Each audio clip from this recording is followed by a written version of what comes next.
Baik, Bismillah teman-teman semua dengan menyebut nama Allah yang Maha Pengasih lagi Maha Penyayang. Kita akan mulai pembelajaran kita pada malam hari ini di Benah Diri episode ke-8.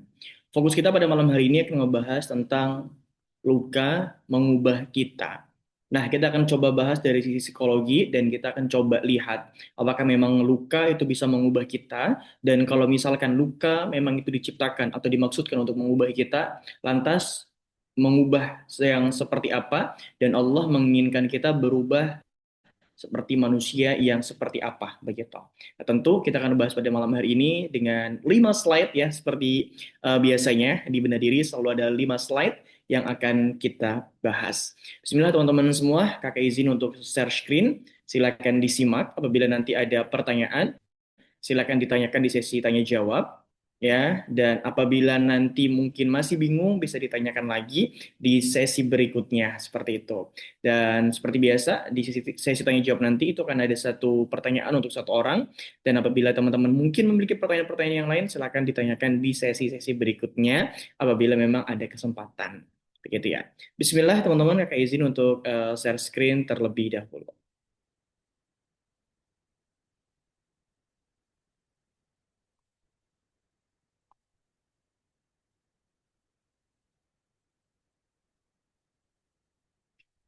Baik, teman-teman, mungkin di layar kalian saat ini udah muncul share screen-nya. Udah. Baik, Alhamdulillah. Baik, teman-teman semua, seperti yang aku bilang tadi, bahwasanya malam hari ini kita akan fokus membahas tentang luka hati mengubah kita. Nah, teman-teman, di pembukaan kali ini kakak ingin menyampaikan satu hal, menyampaikan satu fakta yang mungkin ini relate dengan kalian, bahwasanya luka hati itu ternyata memiliki tingkatan-tingkatannya sendiri. Ada luka hati yang hanya sekedar luka, setelah itu seiring berjalannya waktu itu bisa sembuh sendiri. Akan tetapi ada juga luka hati yang memang dia perlu waktu yang cukup lama, perlu treatment, perlu perawatan, dan juga perlu penanganan khusus untuk bisa benar-benar menyembuhkan luka yang ada di dalam hati kita. Nah, jadi tidak semua luka hati itu bisa dilalui, bisa dilewati, atau bisa disembuhkan dengan waktu. Tapi ada juga luka hati yang dimana itu perlu penanganan khusus, perawatan, dan perlu pendampingan dari profesional. Nah, biasanya teman-teman semua, luka hati yang mengubah kita itu luka hati yang mana? Tentunya luka hati yang kedua, yaitu luka hati yang memang perlu penanganan khusus, perlu perawatan, dan cenderung dalam waktu yang lama.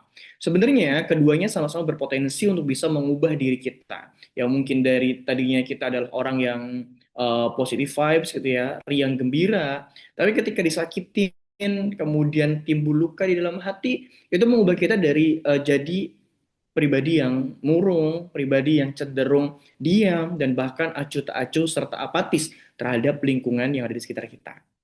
Nah, teman-teman, tidak tidak sedikit orang yang dirinya berubah ketika dirinya disakiti. Dan mungkin teman-teman juga paham atau pernah melihat film Joker gitu ya, yang brandnya atau apa tagline-nya yang sering kita dengar adalah Joker adalah orang baik yang disakiti. Nah, nanti kan kita bahas apakah memang benar luka hati ini bisa mengubah kita, dan bagaimana sih kok bisa mengubah diri kita. Nanti akan kita bahas secara detail dan bagaimana cara kita menyikapi perubahan itu, dan perubahan seperti apa yang harusnya kita lakukan ketika Allah memberikan luka di dalam hati ataupun di dalam jiwa kita. So, malam hari ini kita akan ngebahas tentang ini teman-teman semua. And then selanjutnya teman-teman, sebelum kita masuk ke dalam lebih dalam lagi tentang kenapa luka itu bisa mengubah kita, ada dua tahapan di dalam kehidupan kita ketika kita merasakan emosi. Yang pertama adalah emotional shutdown, kemudian lanjut kepada emotional numbness atau emosional yang mati rasa. Mungkin teman-teman pernah mendengarkan kalimat-kalimat itu, atau mungkin teman-teman juga sedang mengalami itu. Biasanya orang-orang yang mengalami numbness ini atau mati rasa ini itu adalah orang-orang yang sudah memberikan cinta yang terlalu dalam ya, dan seterusnya, kemudian dia dikecewakan dan berujung kepada mati rasa. Ini kenapa bisa terjadi? Tentunya ini terjadi bukan hanya sekedar kebetulan, bukan hanya sekedar keinginan dari seseorang itu, tapi ini juga bisa terjadi secara sistematis teman-teman semua. Kadang orang itu tidak meminta untuk mati rasa, tapi secara ini bisa terjadi dan bisa terbentuk. Kenapa ini bisa terbentuk? Nanti akan kita bahas. Nah, sebelum kita masuk ke dalam pembahasan itu, teman-teman, kakak pengen tanya di sini apakah ada yang sudah pernah belajar tentang emotional shutdown dan emotional numbness? Boleh resin dulu kalau yang sudah. Kalau belum, silakan katakan belum. Belum, belum, belum, belum. Belum ya, teman-teman yang lain? Oke, Kak Indri belum, Kak Bella belum, baru malam ini. And then, siapa lagi? Oke, belum. Baik, teman-teman, seperti biasa di Bedah Diri ini kita akan coba membuka dan membedah gitu ya kesalahan-kesalahan, stigma-stigma di masyarakat tentang psikologi dan Islam seperti itu. Nah, emotional shutdown kemudian bisa menjadi emotional numbness. Ini adalah sebuah tahapan, teman-teman. Emotional shutdown dan emotional numbness ini suatu hal yang berbeda. Ingat ya, ini adalah suatu hal yang berbeda dan satu hal yang dimana ini merupakan sebuah tahapan-tahapan yang berbeda gitu ya. Emotional shutdown itu adalah di mana ketika kita sebagai orang yang pada saat itu merasakan emosional, tapi kita tidak bisa kayak nge-freeze gitu ya. Jadi di tahapan manusia teman-teman, di dalam menghadapi masalah itu ada empat tahapan. Empat tahapan itu pertama ada fight, flight, and then freeze, and then number four is flow ya kalau nggak salah, flow atau flow aku lupa. Intinya ada empat itu. Aku jelaskan satu-satu. Ketika kita menghadapi sebuah masalah atau menghadapi sebuah emosional, itu akan timbul pertama tuh fight. Fight itu kita akan menghadapi masalah itu. Contoh, ketika kita bertemu dengan orang yang mungkin mengesalkan gitu ya, membuat kita emosi dengan mungkin orang yang menjengkelkan, gak amanah dan lain-lain seperti itu. Nah kemudian kita merasa bahwasanya aku nggak mau ditindas, aku nggak mau direndahkan, aku merasa benar, maka aku harus fight untuk mencapai sebuah kebenaran. Itu respon pertama tuh, itu fight. And then number two is flight. What the meaning is flight? Flight adalah kabur, teman-teman. Kabur atau lari. Jadi ketika kita menghadapi sebuah problem atau menghadapi sebuah kondisi yang dimana itu melibatkan emosional kita, itu yang kedua itu bisa flight atau kabur.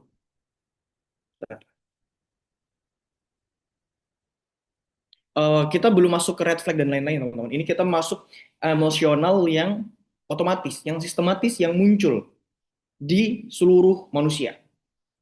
Pertama ada fight, and then number two is flight, tergantung situasi dan kondisinya. Nah, flight ini adalah ketika diri kita itu merasa aku nggak mau nanggapin dia. Untuk mencari keamanan, merasa aman, kita lebih baik lari. Atau kita kabur, atau kita tinggalkan orang ini. Kita nggak mau fight, kita nggak mau berdebat karena merasa energi dan lain-lain. Ya, we are go, kita pergi dari tempat itu. Flight. And then number three is freeze. Nah, freeze ini hampir sama atau bisa dikatakan sama dengan emotional shutdown. Nah, jadi teman-teman pernah ketika kalian menghadapi sebuah problem atau masalah, kalian itu kayak shock, kayak kaget, kayak gak bisa ngapa-ngapain. Yang dimana emotional shutdown ini bukan sebuah pilihan, melainkan sebuah tindakan respon yang muncul di dalam diri manusia ketika dirinya telah mengalami yang namanya overwhelming. What the meaning of overwhelming? Ini banyak banget ya nanti teman-teman. Itu adalah ketika diri kita itu sudah mengalami sebuah emosional yang berlebih. Cemas, takut, sedih, kemudian amarah, itu jadi satu. Dan karena sudah terlalu banyak, udah kita nge-freeze, diem aja. Pernah mengalami fase kayak gitu? Itu namanya emotional shutdown. Pernah? Pernah mengalami kayak shock, nge-freeze, nggak bisa ngapa-ngapain karena dengar kabar ini, dengar kabar itu. Kayak udah overwhelming, terlalu banyak gitu. Emosi yang ada dalam diri kamu. Pernah. Nah, itu adalah respon dari tubuh manusia secara normal, yaitu nge-freeze. Ketika kita dapat sebuah kondisi yang di luar dari prediksi kita, dan emosional kita udah berlebihan atau overwhelming, itu akan membuat kita kayak diam. This. And then number four, itu fall or flow. I'm forget, sorry guys. Nah ini maksudnya apa? Ini adalah ketika kita mencari rasa aman dari sebuah masalah, itu dengan menjadi yes people demi membahagiakan orang lain. Example, Ya, contohnya ketika Kak Rohma diminta tolong sama Kak Bella misalkan, Kak Rohma, aku mau minjem duit dong 500 ribu. Ya di mana Kak Rohma sebenarnya cuman ada duit itu misalkan, gitu ya. Nah, karena Kak Rohma ini merasa tidak enak dan mencari rasa aman agar apa Kak Bella juga merasa nyaman gitu ya. Kak Rohma walaupun dia merasa duitnya tinggal itu dia berikan saja. Sedangkan dirinya menderita dan lain-lain. Ini flow, gitu ya. Flow. Nah, jadi ada empat. Nah, itu empat mekanisme manusia ketika dirinya mengalami sebuah masalah atau satu hal yang mungkin bergejolak di dalam dirinya. Yes, fight, flight, freeze, and I forget. Nanti aku cek flow or flow, guys. Sorry ya, Kak Roma. Ntar aku cek dulu. Aku lupa, guys.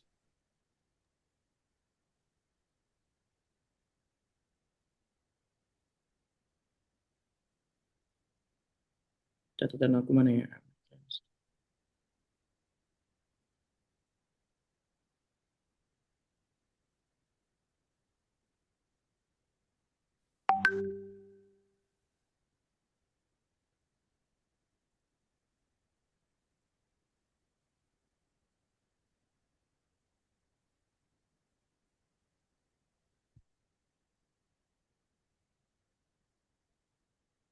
Phone, sorry guys, phone, bukan flow. Phone ya.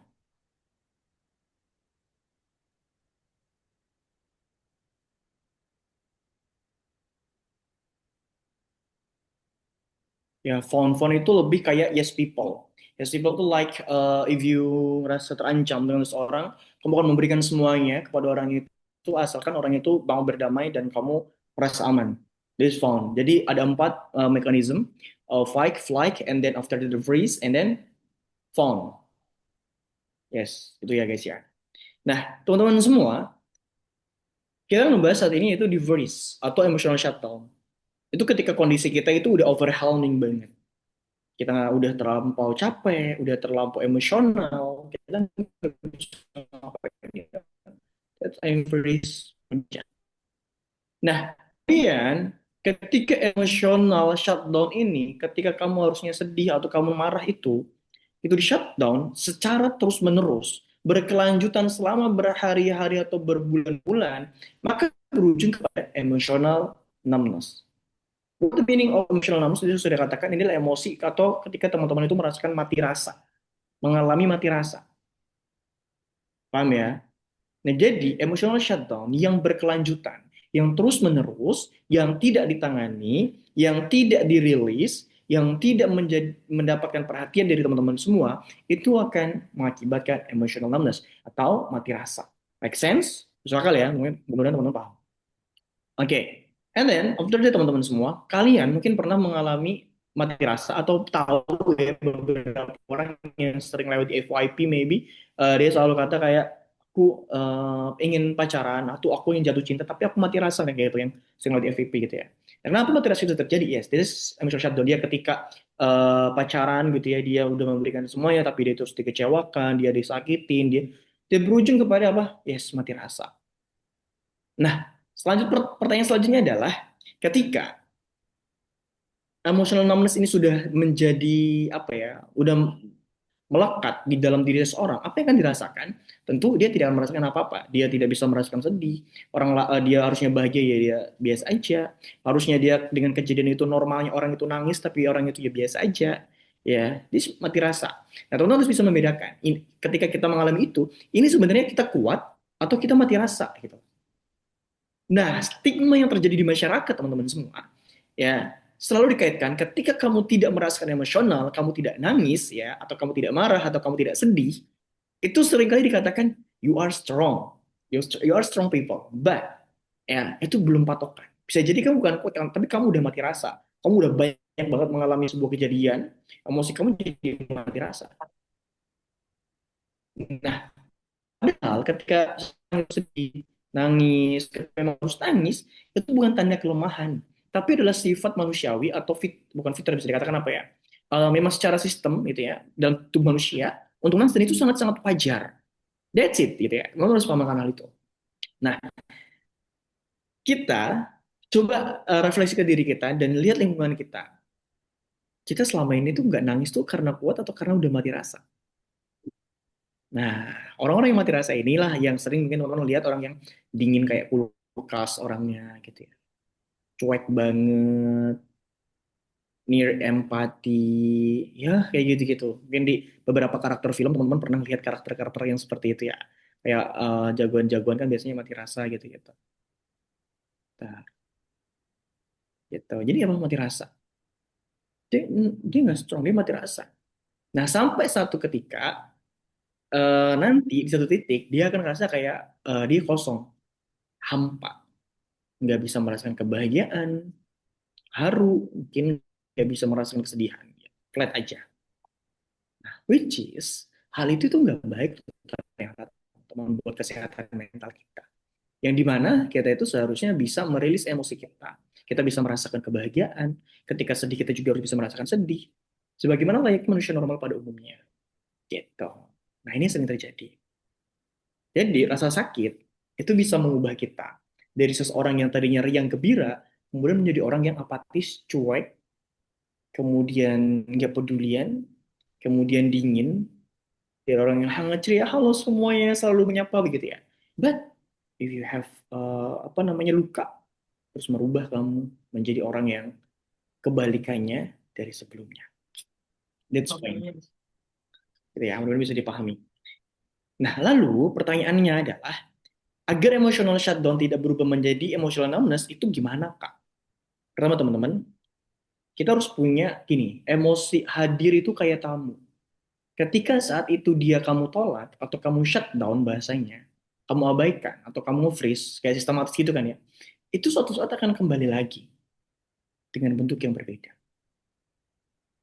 Nah, makanya micro self awareness atau kesadaran-kesadaran hal-hal kecil itu teman-teman harus bisa gitu ya. Kayak misalkan merasa aku sedang merasa sedih, aku sedang merasa ini, kamu harus belajar tentang hal itu. Atau kayak kalian merasa sedang sedih itu sedih banget kayak oke kayaknya aku harus ngambil jeda dulu, aku minggir dulu ya, aku pengen menenangkan diri. Nah pada saat menenangkan diri itu kamu harus, aku kayak oke aku saat ini sedang sedih, oke ini perasaan yang sangat tidak enak, aku ngerasa gak nyaman, dan kamu rasakan aja apa yang hadir dalam diri kamu. Jangan di shutdown, jangan kayak beda ya teman-teman, antara menahan emosi dan shutdown tuh beda. Shutdown tuh nggak disengaja, tapi kalau menahan emosi itu sengaja, ada pilihan gitu loh untuk menyampaikan emosi atau menahan emosi. Kalau konteksnya menahan emosi, kalau shutdown tuh enggak. Itu memang kayak sistematis. Nah, kalau kita tahu kita kena shutdown tuh kayak langsung minggir dulu. Setelah itu katakan kayak kita lagi sedih, tenangin diri. Ini emosi yang hadir tuh begini. Tarik nafas, and then you can merasakan apa yang kamu rasakan, dan baru setelah itu kamu kembali ke tempat yang semula. Seperti itu. Ada banyak, tapi setidaknya cara sederhananya itu kayak gitu. Biar kita tuh tidak menjadi orang yang mati rasa. Gitu. Nah, teman-teman, ada kaitannya antara luka yang mengubah kita dengan sebuah hadis. Dan teman-teman pasti tahu dengan hadis ini. Apa hadisnya?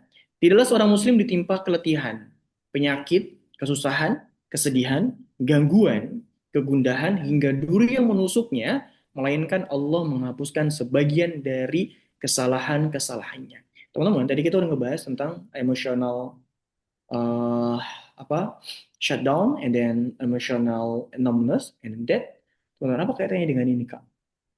Gitu. Nah, sebelum aku mengkaitkan atau menggambarkan ini teman-teman, ada satu mindset di dalam hadis ini harus teman-teman pahami. Yang ini mungkin tidak dimiliki oleh banyak orang. Apa itu? Kebanyakan orang ketika melihat hadis ini itu selalu melihat dari sisi deritanya, dari sisi sakitnya. Betul? Contoh ketika teman-teman sedang diuji rasa sakit gitu ya. Oh nggak apa-apa lah, kayak ini yang penting nanti kan dosaku dihapuskan gitu ya, dan lain-lain. Kita selalu fokus kepada rasa sakitnya, kepada deritanya. Iya atau enggak?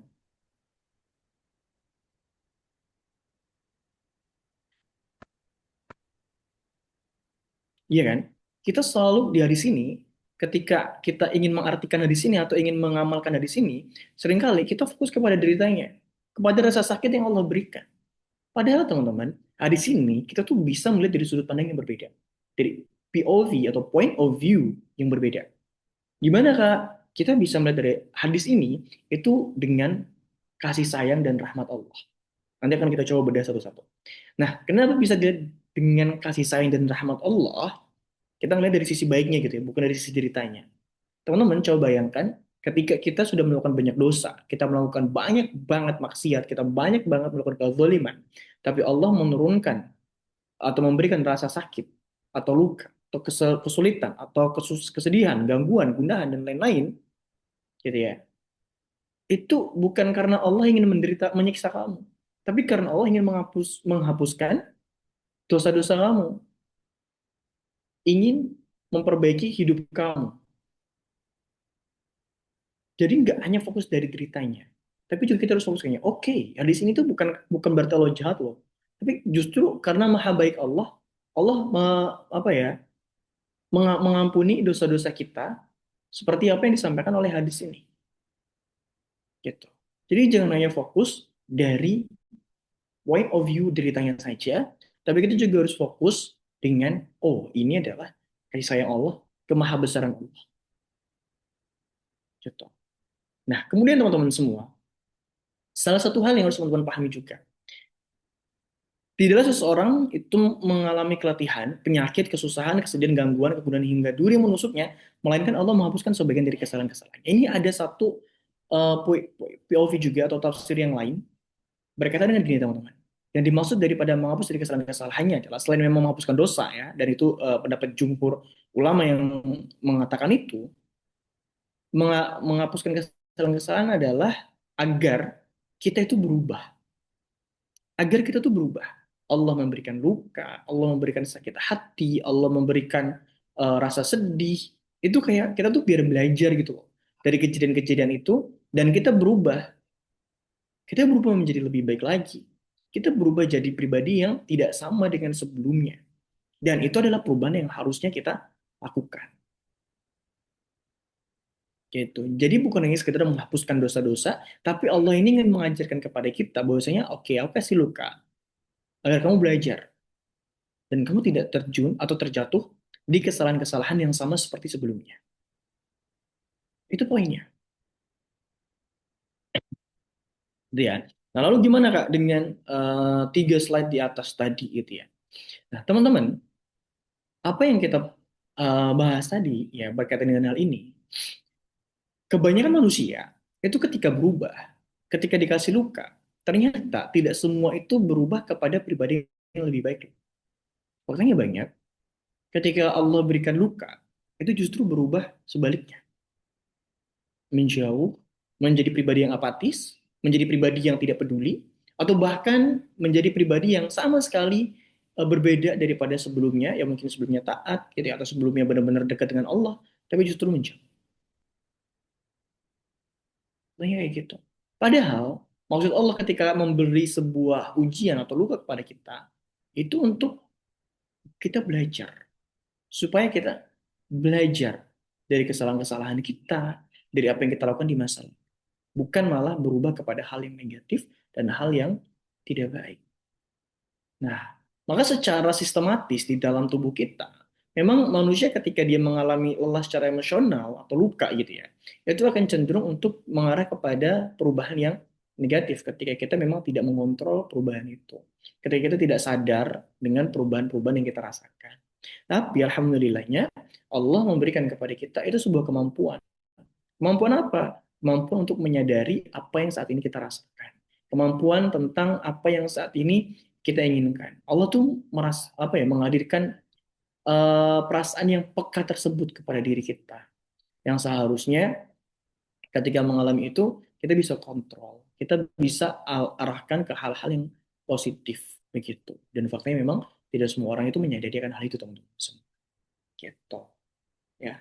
Dan di last slide ya di slide terakhir kesimpulannya adalah teman-teman, setiap luka memang dimaksudkan untuk mengubah kita. Namun mengubah kita menjadi apa atau siapa?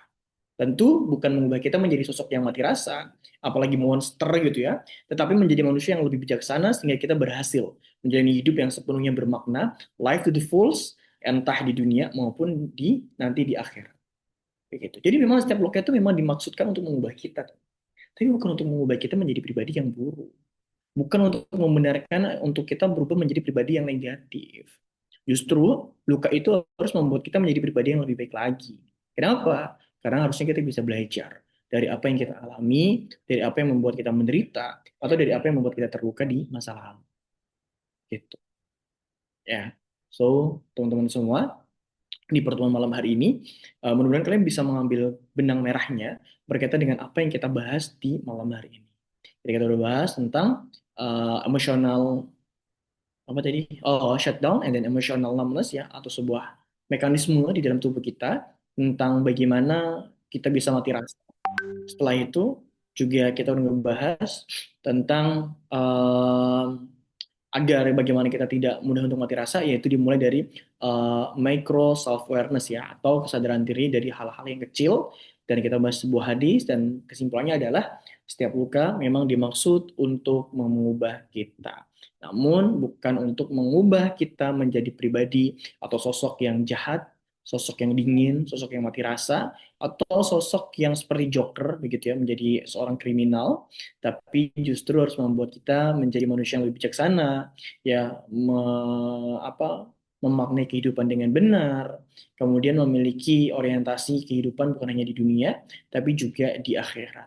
Begitu. Nah, mungkin teman-teman, pertemuan singkat pada malam hari ini atau pemaparan singkat pada malam hari ini berkaitan dengan luka bisa mengubah kita, itu tadi kita udah bahas dari dua sisi, kenapa bisa menjadi pribadi yang negatif, karena dalam sistem manusia, itu ada emosional-emosional yang bekerja di situ, kemudian bagaimana caranya agar kita tidak masuk ke dalam emosional yang membuat kita mati rasa, kita udah bahas, dan harusnya bagaimana kita berubah, dan kita juga udah bahas itu. So, teman-teman semua, akan membuka pertanyaan, tiga pertanyaan bagi teman-teman yang ingin bertanya, one people, one question, and then go, ada yang mau ditanyakan? Semakin cepat, semakin bagus, teman-teman tidak tidur larut malam. Tapi semoga teman-teman bisa menarik ya benang merahnya dari pertemuan pada malam hari ini di episode 8 ini. Ada yang mau ditanyakan? Baik, Kak Bella satu, ada lagi?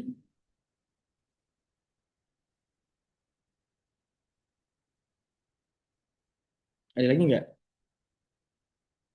Oke, mungkin sembari nunggu yang lain, mungkin Kak Bella dulu. One people, one question ya Kak Bella. Silakan. Oke. Ya, Assalamualaikum dulu. Assalamualaikum, Kak. Waalaikumsalam warahmatullahi wabarakatuh. Mau tanya, tapi diawali dengan cerita ya. Boleh, boleh, silakan. Oke. Ntar saya mau setelah Oke. Tadi kan saya dengar nih dari awal ini siapa? Oh, ini kan tadi saya dengar dari awal sampai akhir. Terus saya mau saya mau nanya tentang ini, Kak. Masuk nggak ke luka yang udah Kakak jelasin? Dari saya menyimpulkan keseluruhan ya, nggak satu-satu kayak gitu. Baik, Saya mau nanya dari contoh kasus yang saya alami sendiri, Kak. Itu kadang saya tuh bukan pernah, iya pernah, pernah ada di posisi gini. Saya itu di malam hari pernah kayak ya, mimpi gitu ya, mimpi dengan satu orang mung- yang agak agak gimana gitu, yang pernah kadang tuh ada yang pernah nyakitin, yang pernah itu jadi kayak balik lagi ke masa itu. Tapi pada pada saat itu saya tuh bingungnya dengan kayak gini, kenapa mimpi itu bikin saya nangis dalam kenyataan, paham nggak maksudnya? oke, paham. Nah, nangis dalam kenyataan itu pertama. Yang kedua itu tuh kayak saya tuh kayak mukul. Oh, saya tambah sadar ya, Kak, saya tuh nggak sadar tapi kayak saya itu mukul-mukul benda gitu, yang sambil nangis-nangis tuh kayak mukul-mukul bantal atau mukul apa gitu yang ada di dekat saya gitu. Jadi saya tuh bingung apakah ini itu akibat dari luka atau emosi yang nggak tersampaikan karena ketidakan suka saya terhadap perbuatan itu yang justru malah kayak bikin diri saya sendiri jadi terluka atau gimana. Secara psikologis bisa dijelasin nggak sih, Kak, kalau dalam hal gini? Gitu aja. Baik, Kak. oke. Mungkin bukan Kak Bella aja yang mengalami kayak gitu. Mungkin banyak juga yang mengalami ya ketika di dalam mimpi kita kayak nangis, ternyata nangis beneran begitu ya. Itu kenapa bisa terjadi? Itu ada beberapa sebab teman-teman. Nanti bisa searching juga. Banyak kok sumber-sumber yang mengatakan ini. Pertama itu karena emosi yang terpendam. Ya, emosi yang selama ini dipendam, sebenarnya pengen nangis tapi ditahan-tahan, yang memang tubuh itu memang harus nangis, normalnya gitu ya teman-teman ketika yang sedih, itu berujung kepada hal yang dialami oleh Kabela. Atau bisa dikatakan, atau bisa juga overwhelming ya, terlalu banyak emosi yang dipendam, kemudian setelah itu tidak tersampaikan, itu bisa juga kepada hal-hal yang kayak tadi kayak mimpi, lewat mimpi gitu ya. Mungkin bukan hanya Kabela saja, saya juga pernah, kakak-kakak yang lain juga mungkin pernah mengalami hal yang sama begitu. Nah, pada intinya adalah ada emosi dalam tubuh diri kita itu kayak memang udah lelah, kita udah capek, kemudian ingin cerita tapi nggak ada tempat cerita, ingin menyampaikan apa yang kita rasakan tapi nggak ada tempat yang menyampaikan gitu ya, ingin menceritakan semuanya tapi nggak ada tempat aman untuk bercerita gitu. Nah, itu bisa terpendam, terus ketika memang udah nggak bisa ditampung lagi itu bisa nangis. Bisa diam tiba-tiba nangis gitu ya. Atau teman-teman pernah ya nggak ada angin nggak ada hujan tiba-tiba nangis. Itu bukan tanpa sebab tapi ada sebabnya, yaitu emosional yang terpendam gitu. Maka dari itu ketika memang di bedah diri ini ya kan sering banget menyampaikan, ketika kalian memang ingin menyampaikan emosi kalian ya silakan itu. Kalau kalian memang pengen marah, selama marahnya benar ya silakan, selama kalian pengen nangis ya silakan, nggak perlu untuk dipendam-pendam begitu. Karena kalau dipendam pun suatu saat itu emosi itu bakal balik lagi. Emosi itu kayak tamu guys, tamu itu maksudnya dia ketika tidak dibukakan pintu hari ini itu akan apa, datang lagi ya, sampai nanti kita tuh dengan sendirinya membuahkan pintu itu. Jadi ketika kalian menghindari emosi itu justru hanya akan memupuk emosi itu untuk datang lebih besar lagi nanti bersama kawan-kawannya yang lain gitu.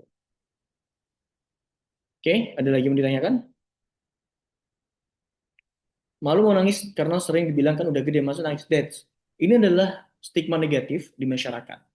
Padahal teman-teman, mau gede, mau tua, mau muda, mau bayi, kalau memang sudah mau nangis, ya nangis aja. That's no problem, guys. Bahkan dokter-dokter itu tuh menyarankan kalau memang kalian nangis, ya nangis. Kenapa orang ketika di tempat-tempat ODGJ itu banyak orang-orang cowok, pria? Kenapa? Karena sebuah stigma negatif di masyarakat kita yang mengatakan cowok nggak boleh nangis, cowok itu kalau nangis cengeng. Yang berujung apa? Emosinya terus terpendam, dia nggak mau cerita sama siapa, dia nggak mau nangis, dia nggak bisa nangis. Yang berujung kepada hal apa? Yes, itu tekanan mental, berujung kepada penyakit-penyakit mental yang lain. Itu. Enggak dari itu, kalau teman-teman lihat data nanti di yayasan ya, mungkin akan banyak pria daripada wanita untuk eh tinggal di tempat-tempat seperti itu. Kenapa? Karena adalah ada stigma dari masyarakat yang mengatakan ya pria nggak boleh nangis. Padahal Rasulullah pun nangis. Nabi-nabi pun pada nangis, kalau sahabat-sahabat juga nangis ketika memang saatnya harus nangis gitu. Jadi nangis itu bukan karena kalian lemah, tapi karena apa? Betul, karena manusia. Gitu. Dan tidak nangis bukan berarti kamu kuat. Gitu. Jadi nggak ada korelasinya. Ya, Superman aja nangis. Tonton aja filmnya Superman. Superman aja nangis kok. Wajar. Nah, itulah stigma yang ada dalam masyarakat kita, yang justru itu hanya akan membuat orang lain itu berada pada tekanan mental yang dalam. Wah, cowok kok nangis, laki. That's, laki juga manusia, guys. Gitu ya. Jadi nggak ada kaitannya. Itulah kenapa kalau teman-teman lihat di rumah sakit gitu ya, rumah sakit jiwa atau ya itu banyak cowoknya daripada ceweknya. Gitu. Itu ya, Kak Bel. Selanjutnya, Kak siapa tadi? Marisa ya? Terima kasih ya, Kak. Sama-sama.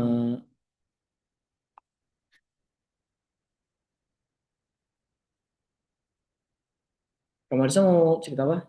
Mau tanya apa? Baik, Kak. Assalamualaikum warahmatullahi wabarakatuh. Waalaikumsalam warahmatullahi wabarakatuh. Ini, Kak, mungkin gimana ya? Karena kalau apa, bagaimana caranya kita itu untuk biar nggak gampang sakit hati kayak gitu. Kadang kan gimana ya, kayak dalam kehidupan sehari-hari itu nggak pernah jauh nggak pernah luput dari yang namanya sakit hati. Ada aja. Mungkin di saat kita jadi pimpinan, kita sakit hatinya sama anak buah karena mungkin kerjaannya kurang kurang masuk lah ke kita. Di saat kita bertetangga pun ada aja tetangga juga kadang yang bikin sakit hati. Di rumah pun juga kadang kayak gitu, ada aja kayak gitu. Nah, kalau yang kayak gitu tuh gimana ya kayak buat biar kita tuh menjadi orang tuh yang mungkin ya lebih berlapang hati lagi kayak gitu kan. Oke, balik lagi, kita coba bahas dari empat sistem mekanisme ya dalam diri manusia tadi. Ada fight, flight, and then freeze, and then after that is fawn. Ya, ini ada empat. Nah, ketika memang gini, Kak Marisa, ketika kita melihat sebuah hal yang tidak membuat kita nyaman, kita boleh buat marah kok. Bukan berarti kita tuh nggak boleh marah. Apalagi itu adalah suatu hal yang salah, yang jelas-jelas salah gitu. Kita boleh untuk mengekspresikan kemarahan itu selama itu benar. Jadi nggak selamanya marah itu nggak boleh. Emang ada hadis yang mengatakan la taghdab walakal jannah. Janganlah marah maka bagimu surga begitu. Cuman ketika memang ada pemicu marah yang memang itu adalah sebuah hal yang benar untuk kita marah, which is no problem gitu. Berkaitan dengan staff misalkan atau bawahan, aku juga sama kok. Ketika ada staff yang mungkin nggak benar kerja, aku tegur dengan caraku gitu ya. Bisa dengan marah, aku sesuaikan dengan karakternya. Oh, orang ini nggak bisa dikerasin, aku marahnya nggak dengan keras, tapi dengan hal yang lain begitu. Oh, orang ini nggak bisa dilembutin, harusnya ditegasin. Ya udah, aku harus tegasin. Nah, sebenarnya untuk menyalurkan itu silakan disampaikan saja selama marahnya benar. Nah, biasanya untuk kita setelah mudah menyampaikan itu, nah itu yang penting. Ketika kita udah menyampaikan emosi kita, kemarahan kita itu ya, itu silakan untuk kita kayak menyalurkannya itu bisa dengan, kalau saya ya kayak mengekspresikannya dengan tulisan atau dengan baca buku atau dengan olahraga, dan kita harus memiliki mindset yang benar dulu, kayak baca buku, journaling, olahraga, that's good, but itu bukan sebuah hal yang mendasar. Nah, yang mendasar itu apa? Yes, about mindset, tentang mindset. Teman-teman, mungkin nggak tahu ya, banyak juga orang yang mungkin berpikiran yang sama dengan saya. Kita ambil case yang seperti Kak Marisa sampaikan tadi ya, sebagai seorang atasan. Aku tidak mau mengambil pusing sebuah kejadian yang dilakukan oleh misalnya oleh staf aku. Kalau memang salah saya tegur, kalau memang benar saya apresiasi, sederhana itu. Dan aku menegur pun tidak pernah mencaci maki, tidak pernah mengumpat, dan nggak pernah meremehkan siapapun. Gitu ya. Kenapa? Karena gini, mindsetnya adalah jabatan yang ada pada diri kamu saat ini itu hanya sementara.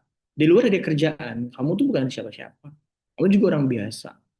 Jangan sampai kamu mengotori mulut kamu, mengotori tangan kamu untuk memarahi atau membuat orang lain itu merasa sakit hati dengan ucapan kamu karena kamu hanya merasa sebagai seorang yang jabatannya di atas mereka. Kita biasa kok. Ya, mau kita keluar ya biasa aja. Kita bukan siapa-siapa. Nah, dengan mindset kayak gitu, itu menekan rasa inferior kita, Kak Marisa. Ketika menekan rasa inferior, kita nggak akan mudah tersinggung. Kita kan mudah tersinggung ketika kita merasa mungkin kayak, oh, we have a power, ya, kita punya kekuatan, kok nggak dihargai dan lain-lain. Nah, itu yang membuat kita jadi ngerasa tersinggung. Tapi ketika kita ngerasa oke, kok biasa aja, orang lo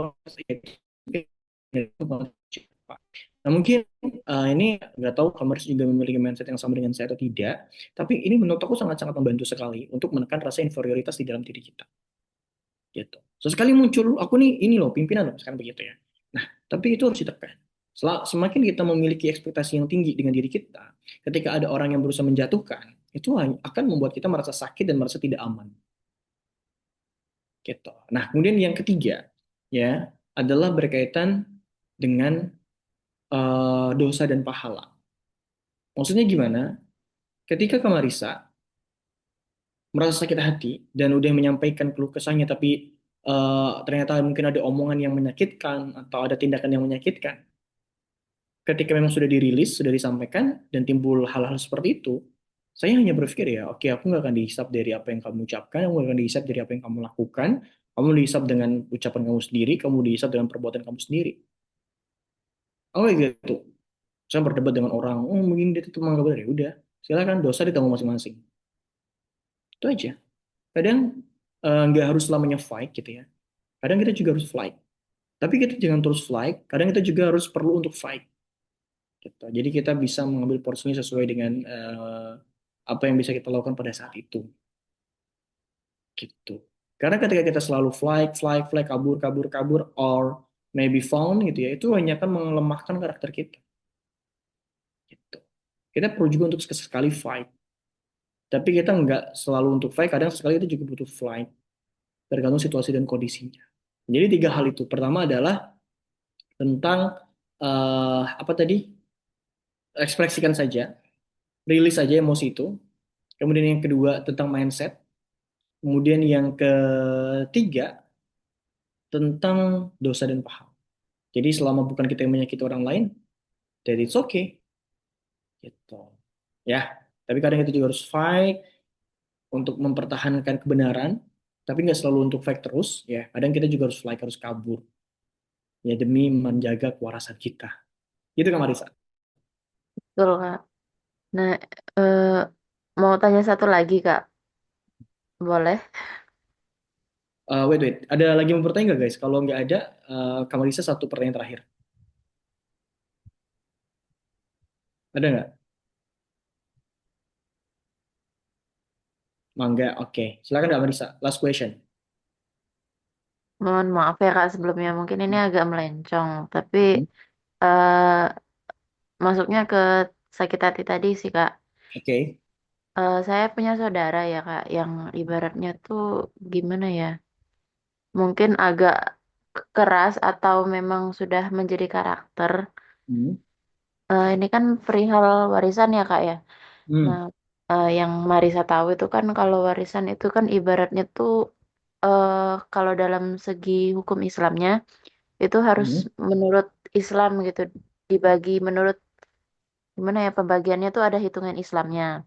Ya. Nah, tetapi saudara-saudaraku yang ibaratnya kakak-kakak dari kakak-kakak perempuanku yang di atas kami itu kan ibaratnya kayak gimana ya? Dia kan perempuan nih, Kak, sedangkan kita kan ada saudara laki-laki juga. Hmm.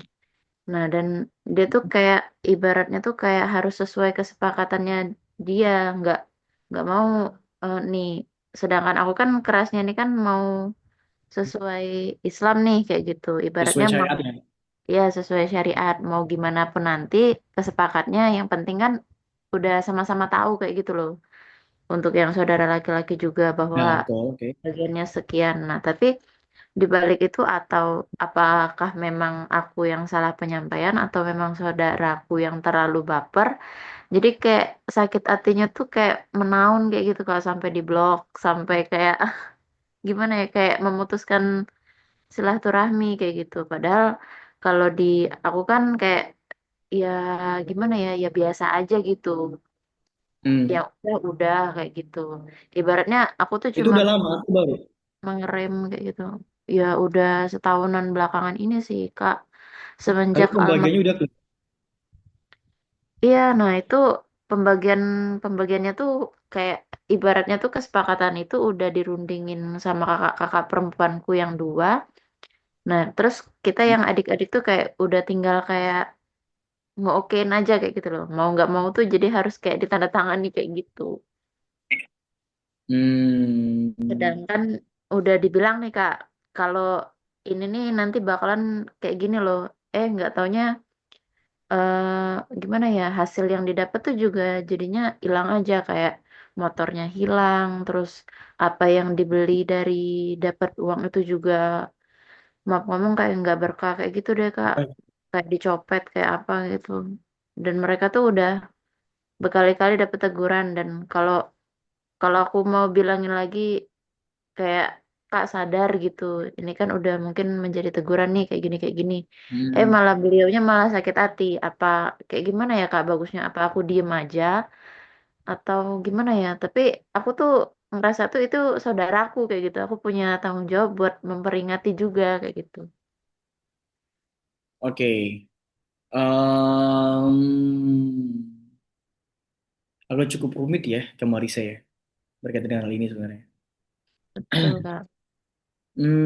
Kalau ditanya bagaimana sikap Kamarisa ketika gini, Kamarisa gini, ketika diri kita memang meyakini bahwasanya kita itu benar, kita tidak salah, you must stay on the track, you must fight. Gitu. Kamu harus stay on the track, kamu harus fight. Ketika kamu memang meyakini apa yang kamu pilih, jalan yang kamu tempuh, that's right, itu betul, itu benar. Gitu. Kamu harus punya apa spirit fight di situ. Cuman ketika kamu udah fight gitu ya, udah memberikan semuanya, pokoknya udah benar-benar fight, tapi ternyata nggak bekerja. Artinya orang tidak mau mendengar begitu. Kamu tetap apa? Kalian apa ya? Mereka tetap nggak menerima dengan argumen kamu. Maka selanjutnya kamu bisa fly, kamu bisa udah aku diem aja. Gitu. Kalau ditanya, apakah dalam konsep ini Kak Marisa salah? Saya rasa sih tidak. Karena Kak Marisa ingin membagi sebuah warisan yang memang sudah ditinggalkan itu sesuai dengan syariat, bukan dengan nafsu. Itu poin pentingnya. Tapi ternyata kan tidak semua orang itu sepakat dengan apa yang kita pikirkan ya Kak Marisa. Ada yang kita mikirkan A, orang lain mikir B, dan itu which is normal di dalam kehidupan kita sehari-hari. Ya, betul. Nah, jadi dalam konteks itu tadi warisan, kamu udah benar. Nah, kemudian dalam menasihati eh, saudara tadi gitu ya, yang kedua. Nah, di sini aku agak apa ya, agak sensitif sebenarnya pembahasan ini gitu ya kemarin saya. Karena ini udah masuk ke urusan kamar dengan keluarga atau dengan saudara. Yang dimana yang tahu sebetulnya ya Kak Marisa sendiri begitu. Ketika memang eh faktanya gini teman-teman, nggak semua orang itu bisa menerima kebenaran. Tidak mau untuk menerima kebenaran. Tidak semua orang tuh mau untuk menerima itu. Ketika apa yang dia terima itu tidak sesuai dengan nafsunya atau dengan keinginannya, ya orang tuh biasanya bakal ngeberontak. Kakak pernah bahas ke teman-teman semua, manusia itu seringkali memutuskan sesuatu hal itu bukan berdasarkan akal, tapi berdasarkan apa? Emosional. Nah ini yang mungkin juga dialami oleh saudara-saudaranya Kak Mahisa.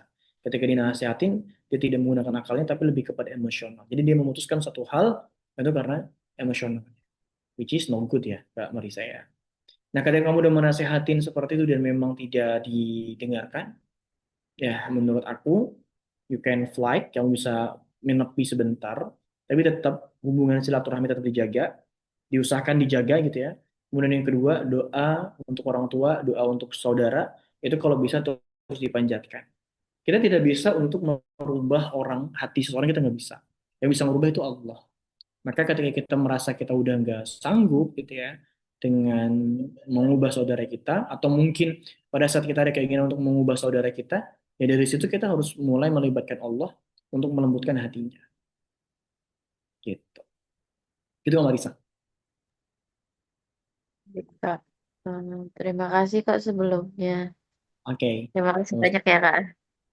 Oke. Oke, teman-teman semua. Thank you untuk malam hari ini. Pertemuan yang singkat, tapi aku merasa ini sangat insightful sih, menurut aku ya. Dengan pembahasan yang mungkin teman-teman baru tahu tentang istilah emosional shutdown, emotional numbness, kemudian overwhelming, and then after that fight, flight, and then of freeze and apa found gitu ya. Dan mudah-mudahan itu bisa membantu teman-teman untuk bisa menambah knowledge, pengetahuan, dan insight setiap hari, setiap pekan di benah diri. Kak, kelas benah diri beneran episode 100 episode? Yes, kita usahakan sampai 100 episode gitu. Usahakan Kak Bella. Kita usahakan. Dan di 10 atau 12 episode pertama, itu tidak akan jauh-jauh dari pembahasan psikologi. Bisa juga nanti ke pembahasan-pembahasan yang lain. Aku baru tahu tentang emotional shutdown. Thank you ya Kak. Oke, 2027 berarti kelar. Maybe, doakan saja. Kurang lebih aku hitung juga 2027. Ya kita nggak tahu apakah itu nanti akan berhasil, apakah nanti bisa dipercepat ya, nggak tahu juga. Kita lihat situasi dan kondisinya ya Kak Bel.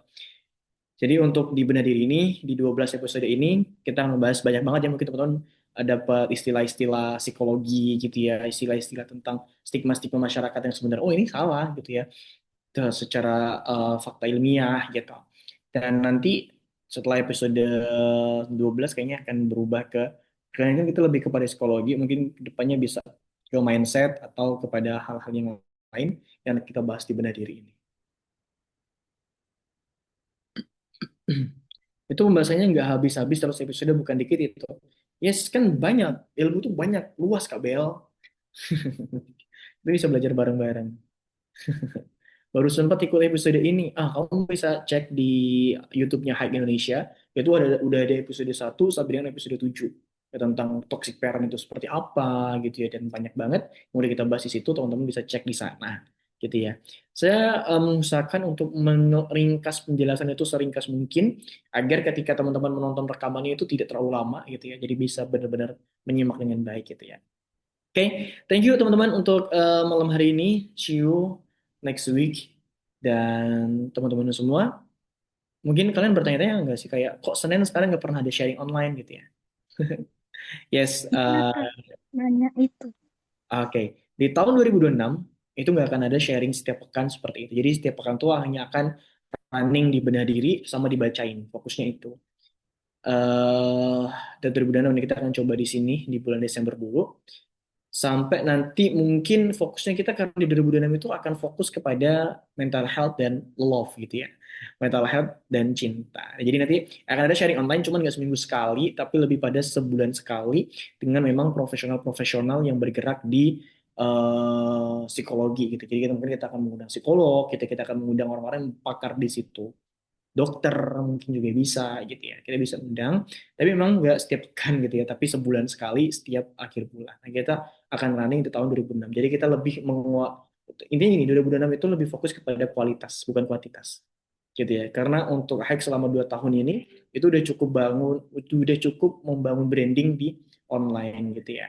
Nah jadi di tahun depan kita akan fokus kepada kualitas gitu. Dan kalau teman-teman perhatikan tagline di bio-nya Hike Indonesia itu juga udah beda ya. Bukan lagi sembuh belajar bertumbuh gitu ya, tapi menjadi rumah aman untuk teman-teman belajar, untuk teman-teman sembuh, dan untuk teman-teman bertumbuh. Jadi tagline-nya udah ditambahin rumah aman. Jadi memang akan ada sebuah kemasan yang berbeda di tahun 2026. Gitu. Oke, thank you guys untuk apa bedanya? Beda, beda banget. Nanti kamu join aja di program-program 2006 itu 70% akan agenda offline dan 30%-nya itu agenda online. Nah, which is tuh bisa lihat perbandingannya cukup jauh gitu ya. Akan sedikit agenda online dan akan lebih banyak agenda offline di tahun 2026. Gitu. Oke, kalau move up belum tahu ya guys. Ini yang kemarin aja aku cancel. Jadi beberapa orang kembalikan uangnya. Jadi aku nggak lanjutin dulu. Dan oh ya Januari mungkin ya Januari itu akan ada manajerial cinta lagi sih. Part berapa sih episode? Session berapa ya? Session 3 ya manajerial cinta itu kalau nggak salah. Nah, kita mungkin akan bahas itu, tapi di hike ya, bukan di pribadi saya. Episode ini ya, session 4 ya, manajerial cinta. Dan nanti 3. 3 ya, 3 atau 4, nggak tahu tuh, Kak Roma 4 katanya. 3 udah ya, berarti 4, Kak Bel. Manajerial cinta, episode 4, dan kita ngebahas itu dengan seperti biasa ya, biar nggak banyak jadi orang-orang yang bodoh karena jatuh cinta. Thank you guys untuk malam hari ini. Sekali lagi terima kasih banyak yang mudah-mudahan bermanfaat dan bisa membuat teman-teman semua menjadi lebih pintar, menjadi lebih cerdas, menjadi orang-orang yang bukan hanya kuat secara akal tapi kuat secara hati dan empati. Thank you semuanya. Mudah-mudahan teman-teman sehat selalu, jaga diri baik-baik lagi musim bencana. Mudah-mudahan teman-teman semua diberikan keselamatan dan dilindungi oleh Allah Subhanahu wa taala.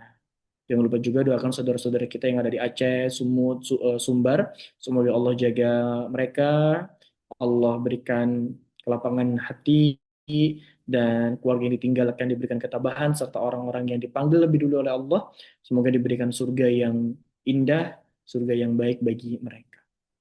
Thank you semuanya. Sekali lagi terima kasih banyak. Kita tutup dengan istighfar 3 kali dan dilanjutkan dengan doa kafaratul majelis. Astaghfirullahaladzim, astaghfirullahaladzim. Subhanallah. Alhamdulillah. Oke, thank you semuanya. See you in the next episode. Bye-bye. Wassalamualaikum warahmatullahi wabarakatuh. Waalaikumsalam. Syukron.